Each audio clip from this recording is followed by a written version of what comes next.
ओम कृष्णाय वासुदेवाय हरये परमात्मने प्रणतक्लेशनाशाय गोविंदाय नमो नमः। भागवत का मुख्य विषय है निष्काम भक्ति। भागवत सबके लिए है, वेदांत सबके लिए नहीं है। वेदांत का अधिकार सबको नहीं दिया गया। जिसे ब्रह्म को जानने की जिज्ञासा हो उसी के लिए वेदांत है। वेदांत का अधिकारी कौन? जिसने षट संपत्ति आदि की प्राप्ति की हो वही वेदांत का अधिकारी है।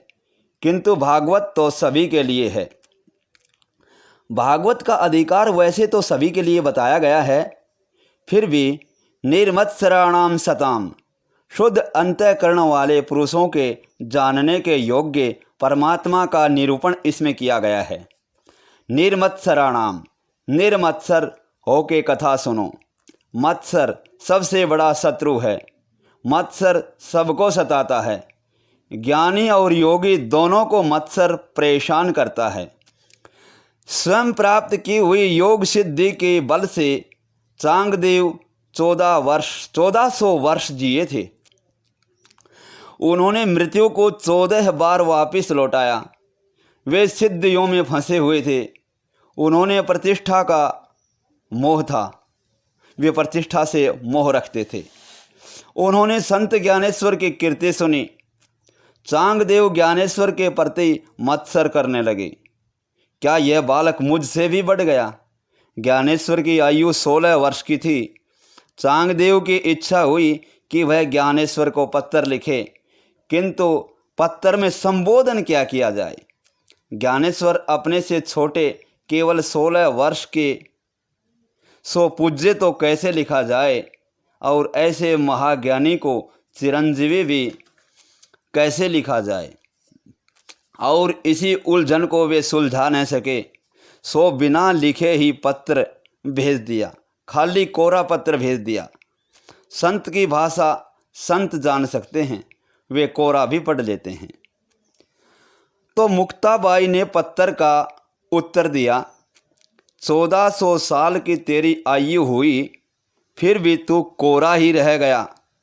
चांगदेव ने सोचा कि ऐसे ज्ञानी पुरुष से मिलना ही चाहिए। अपनी सिद्धियों के प्रदर्शन के लिए उन्होंने बाघ पर सवारी की और सर्प के लगाम बनाई, और इस प्रकार वे ज्ञानेश्वर से मिलने के लिए आ रहे थे। और ज्ञानेश्वर से किसी ने कहा कि चांगदेव बाघ पर सवारी करके आपसे मिलने आ रहे हैं। ज्ञानेश्वर ने सोचा कि इस बूढ़े को अपनी सिद्धियों का अभिमान हो गया है। चांगदेव ने अपनी सिद्धियों के अभिमान के कारण ज्ञानेश्वर को पत्र में पूज्य शब्द से संबोधित नहीं किया था। ज्ञानेश्वर ने सोचा कि चांगदेव को कुछ पाठ पढ़ाना चाहिए। संत मिलने आए तो उनकी आवभगत करनी ही चाहिए। उस समय ज्ञानदेव चौके पर बैठे हुए थे। उन्होंने चौके से चलने की आज्ञा दी। पत्थर का चौका चल दिया। चौके को चलता हुआ देखकर चांगदेव का अभिमान नष्ट हो गया। चांगदेव ने महसूस किया कि मैंने हिंसक पशुओं को ही वश में किया, जबकि ज्ञानेश्वर के पास तो ऐसी शक्ति है जो जड़ पदार्थ को भी चेतन बना देती है। दोनों का मिलन हुआ। चांगदेव ज्ञानेश्वर के शिष्य बन गए। यह दृष्टांत सिखाता है कि हठ योग से मन को नियंत्रित करने की अपेक्षा प्रेम से मन को वश में करना उत्तम है। चांगदेव हठ योगी थे। हठात बलात्कार से उन्होंने मन को वश में किया था। योग मन को एकाग्र कर सकता है, किंतु हृदय को विशाल नहीं कर सकता। यही कारण है कि चांगदेव ज्ञानेश्वर से ईर्ष्या करते थे। हृदय को विशाल करती है भक्ति। भक्ति से हृदय पिघलता है, विशाल भी होता है। मत्सर करने वालों के तो इहलोक और परलोक दोनों बिगड़ते हैं। मन में मत्सर मत रखो। मन से मत्सर निकाल दोगे तो मनमोहन का स्वरूप मन में सुदृढ़ होगा। कथा सुनकर उसे जीवन में चरितार्थ करने वाले लोग बहुत कम होते हैं। कथा सुनो और कथा के सिद्धांतों का जीवन में आचरण करो। केवल सुश्रू भी नहीं किंतु कृति भी बनो। इसलिए कहा गया है कि जब सुकृति पुरुष उन्हें सुनने की इच्छा करता है, उसी समय ईश्वर अविलंब उसी के हृदय में आकर बंदी हो जाता है। भागवत कथा का श्रोता निष्काम और निर्मत्सर बन जाता है। किसी भी जीव के प्रति रखा गया कुभाव ईश्वर के प्रति रखा गया कुभाव है। मनुष्य जब तक निर्मत्सर न बने तब तक उसका उद्धार नहीं होता। जैसी भावना आप दूसरों के लिए रखोगे वैसी ही भावना वे आपके लिए भी रखेंगे। दूसरों के साथ वैर भाव करने वाला व्यक्ति अपने साथ भी वैर भाव ही करता है, क्योंकि सबके हृदय में ईश्वर का वास है। गीता में कहा गया है, क्षेत्रज्ञं चापि माम विद्धि सर्व क्षेत्रेषु भारत। नैमिषारण्य में 88,000 ऋषियों का ब्रह्मसूत्र हुआ। उस ब्रह्मसूत्र में एक बार सूत जी पधारे। शौनक जी ने सूत जी से प्रश्न पूछा कि जीव मात्र का कल्याण कैसे हो सकता है। कल्याण का सुलभ और सरल मार्ग बताइए। मनुष्य मात्र के कल्याण का उपाय बताइए। कलयुग के शक्तिहीन मनुष्य भी जिसका उपयोग कर सकें ऐसा कोई साधन बताइए। इस कलयुग के मानव मंद बुद्धि और मंद शक्ति हैं जो कठिन मार्ग नहीं अपना सकेंगे। मनुष्य भोगी होने से मंद बुद्धि कहे गए हैं। कलयुग के मनुष्य ऐसे भोगी हैं कि एक ही आसन पर बैठकर 8 घंटे ध्यान नहीं कर सकते। वे अपने को चतुर मानते हैं, किंतु व्यास जी ऐसा मानने को तैयार नहीं हैं। संसार के विषयों के पीछे ही जो लगा हो उसे प्रवीण कैसे कहा जाए। शास्त्र कहता है कि 100 काम छोड़कर भजन करो, 1000 काम छोड़कर स्नान करो, 1,00,000 काम छोड़कर दान करो और करोड़ काम छोड़कर प्रभु का स्मरण करो। ध्यान करो, सेवा करो। शतं विहाय भोक्तव्यं सहस्रं स्नानामाचरेत्, लक्षं विहाय दातव्यं कोटि त्यक्त्वा हरिं भजेत्। घर के कामों को करने के बाद माला मत फेरो, किंतु प्रभु नाम का जाप करने के बाद सब काम करो। करोड़ कामों को छोड़कर भगवान का स्मरण करो। कलयुग के मनुष्य जो काम करना है उसे नहीं करते हैं और जिसे नहीं करना है वही पहले करते हैं। इसी से व्यास जी ने उन्हें मंदबुद्धि कहा है। विस्तार पूर्वक आप श्री कृष्ण कथा सुनाइए। कृष्ण कथा से तृप्ति नहीं होती, वैसे ही दर्शन से तृप्ति नहीं होती। द्वारिका के कृष्ण का स्वरूप दिव्य है, श्रीनाथ जी का स्वरूप मनोहर है। दर्शन से तृप्ति नहीं होती। भगवान की मंगलमयी अवतार कथाओं का वर्णन करो। भगवान की लीला कथा सुनकर हम कभी तृप्त होते ही नहीं हैं। कलयुग में जब अधर्म बढ़ता है तब धर्म किसका आश्रय होता है। प्रथम स्कंद का प्रथम अध्याय प्रश्नाध्याय कहलाता है। समुद्र पार करने वाले को जैसे कर्णधार का आसरा है, वैसे आप हमें मिले हैं। आप भगवान हमारे केवट हैं। कुछ इस रीति से आप कथा सुनाएं कि जिससे हमारे हृदय द्रवित हो जाएं। प्रभु की कृपा के कारण ही आप हमें मिले हैं। परमात्मा से मिलने की आतुरता के कारण ही संत का मिलन होता है। जीव जब परमात्मा से मिलने के लिए आतुर होता है तो परमात्मा की कृपा से संत मिलते हैं। स्वाद भोजन में नहीं है, भूख के कारण ही है। मनुष्य को परमात्मा मिलन की भूख जब तक न लगे तब तक संसार में संत मिलने पर भी उसके प्रति सद्भाव नहीं जागता। इसका एक ही कारण है कि जीव को भगवत दर्शन की इच्छा ही नहीं हुई है। वक्ता का अधिकार सिद्ध होना चाहिए और श्रोता के अधिकार भी सिद्ध होने चाहिए। श्रवण के 3 प्रधान अंग हैं। 1 श्रद्धा। श्रोता को चाहिए कि वे मन को एकाग्र करके श्रद्धा से कथा सुने। 2 जिज्ञासा। श्रोता को जिज्ञासु होना चाहिए। जिज्ञासा के अभाव में मन एकाग्र नहीं होगा और कथा का कोई असर भी नहीं होगा। बहुत कुछ जानने की जिज्ञासा न होगी तो कथा श्रवण से कोई लाभ नहीं होगा। 3. निर्मत्सरता। श्रोता के मन में जगत के किसी भी जीव के प्रति मत्सर भाव नहीं होना चाहिए। कथा में दीन और विनम्र होकर जाना चाहिए। पाप को छोड़कर भगवान से मिलने की तीव्र आतुरता की भावना से कथा श्रवण करो तो भगवान के दर्शन होंगे। प्रथम स्कंद में शिष्य का अधिकार वर्णित है। एक महात्मा रामायण की कथा सुना रहे थे। कथा समाप्त होने पर किसी श्रोता ने महात्मा से पूछा कि कथा तो सुनी पर मुझे यह नहीं समझ में आया कि राम राक्षस थे या रावण। तो महात्मा ने उसे उत्तर दिया कि न तो राम राक्षस थे और न रावण। राक्षस तो मैं हूँ कि जो तुझे कुछ भी समझा नहीं सका। परमात्मा की कथा बार बार सुनोगे तो प्रभु के प्रति प्रेम भाव जगेगा। शौनक मुनि ने सूत जी से कहा, भागवत कथा में हमको श्रद्धा है, आपके प्रति हमें आदर है। अनेक जन्मों के पुण्यों का उदय होने पर ही अधिकारी वक्ता के मुख से कथा सुनने का सौभाग्य प्राप्त होता है। प्रथम श्रवण भक्ति है। रुक्मिणी ने अपने पत्र में लिखा था कि तुम्हारी कथा सुनकर ही तुमसे विवाह करने की इच्छा हुई थी। श्रुत्वा शब्द वहाँ है।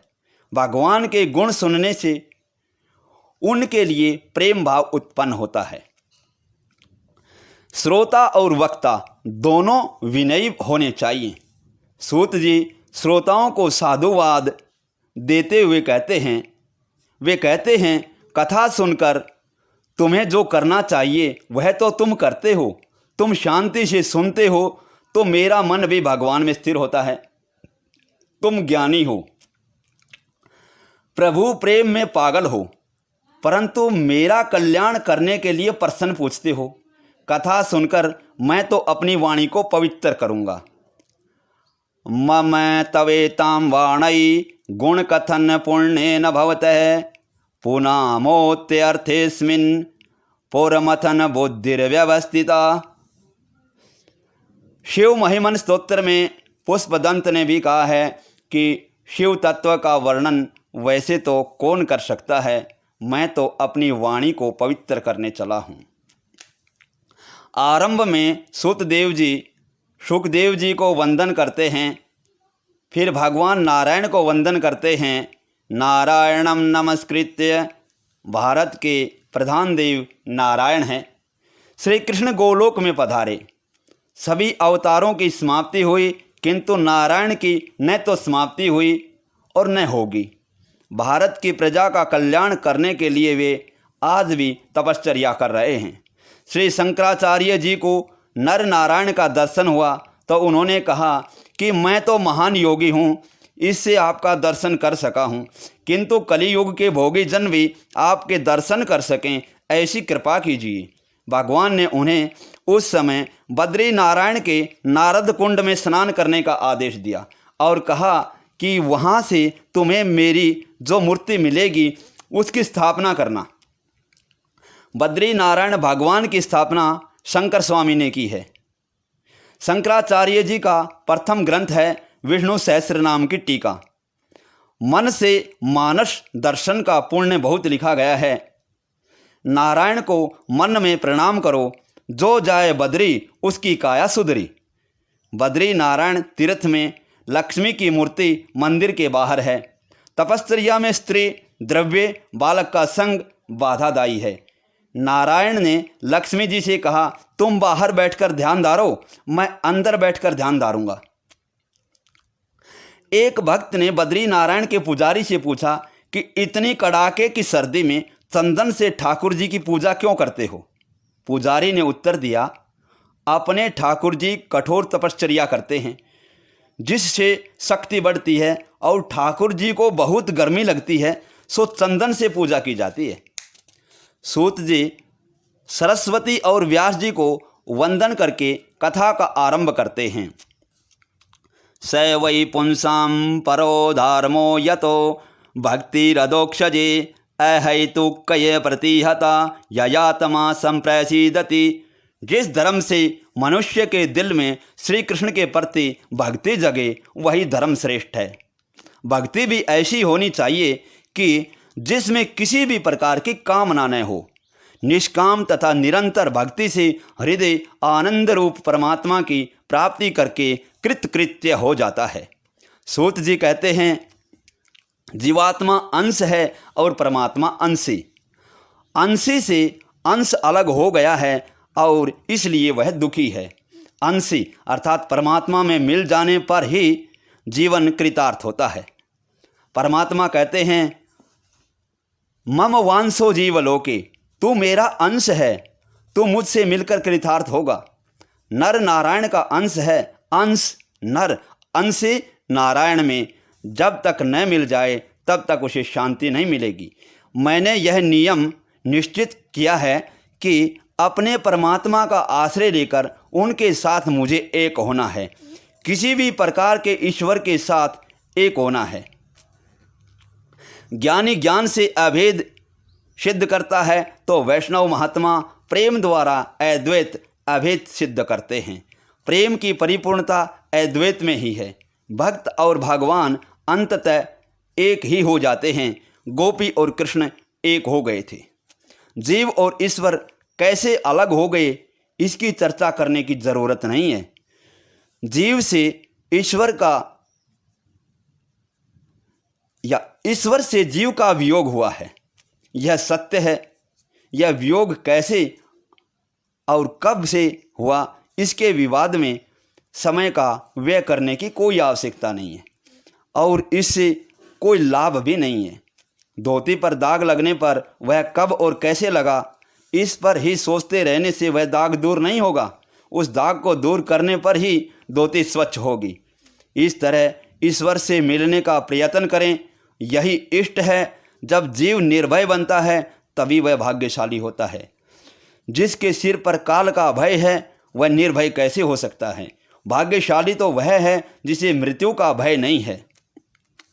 ध्रुव, पांडव, ब्रज भक्त धन्य हैं जिनके अधीन काल था। ईश्वर को यह परीक्षा और अपेक्षा होती है कि मनुष्य को दी गई बुद्धि और मन का उसने क्या किया। जीव को मृत्यु के दिन अर्थात हिसाब देने के दिन भय लगता है। जिसका जीवन साफ है उसका हिसाब साफ है। जिस दिन इनकम टैक्स का अधिकारी किसी गृहस्थ से 1,00,000-2 लाख रुपए का हिसाब मांगता है तो वह गृहस्थ डर जाता है। तो फिर जब ईश्वर सारे जीवन का हिसाब मांगेगा तो क्या दशा होगी? क्या इसका भी कभी विचार किया गया है? किए हुए पापों की याद अंतकाल में जब आने लगती है तो जीव भयभीत हो जाता है। जब तक मृत्यु का भय है तब तक जीव को शांति नहीं मिलेगी। भगवान जब जीव को अपना लेते हैं तब भगवान का सेवक काल जीव का कुछ भी बिगाड़ नहीं सकता। उपनिषद में कहा है जीव और ईश्वर साथ साथ बैठे हुए हैं, फिर भी जीव ईश्वर को पहचानता नहीं है। जीव बहिर्मुख बने तो वह अंतर्यामी को पहचान सके। एक व्यक्ति को मालूम हुआ कि गंगा किनारे रहने वाले एक संत के पास एक पारसमणि है। पारसमणि पाने की इच्छा से वह व्यक्ति संत की सेवा करने लगा। संत ने कहा कि मैं गंगा स्नान करने जा रहा हूँ, वापस आकर तुझे मैं पारसमणि दूंगा। संत तो ऐसा कहकर चले गए। अब इस व्यक्ति के मन में पारसमणि के लिए आकुलाहट बढ़ती गई। उसने संत की गैर हाजिरी में सारी झोंपड़ी छान डाली, परंतु पारसमणि उसके हाथ नहीं लगी। संत वापस आए। संत ने यह जान लिया तो पूछा कि क्या इतनी भी धीरज नहीं है? पारसमणि तो मैंने उस डिबिया में रखी है। ऐसा कहकर उन्होंने एक डिबिया नीचे उतारी। वह डिबिया तो लोहे की ही थी। तो उस व्यक्ति ने सोचा कि यह कैसी पारसमणि है, क्योंकि जिस डिबिया में वह पारसमणि रखी गई थी वह तो लोहे की थी। इस पारसमणि ने उस डिबिया को सोने की क्यों नहीं बनाया? क्या यह पारसमणि असली है या यह संत मजाक कर रहे हैं? उसने संत से पूछा कि यह डिबिया पारसमणि का स्पर्श होने पर भी लोहे की ही क्यों रह गई और सोने की क्यों नहीं बनी? तो संत ने उसे बताया कि वह पारसमणि एक गुदड़ी में रखी थी। वह आवरण में थी, सो डिबिया सोने की न बनने पाई। इस प्रकार ईश्वर और जीव हृदय में एक स्थान में रहते हैं, परंतु दोनों के बीच वासना का पर्दा है और फलतः दोनों का मिलन नहीं हो पाता। अर्थात ईश्वर को जीव पहचान नहीं सकता और जीव का ईश्वर से मिलन नहीं हो पाता। जीवात्मा डिबिया है और ईश्वर पारसमणि। दोनों के बीच पर्दा है जिसे हटाना आवश्यक है। अहम और ममता रूपी चीथड़ा दूर करना है। ओम नमः भगवते वासुदेव।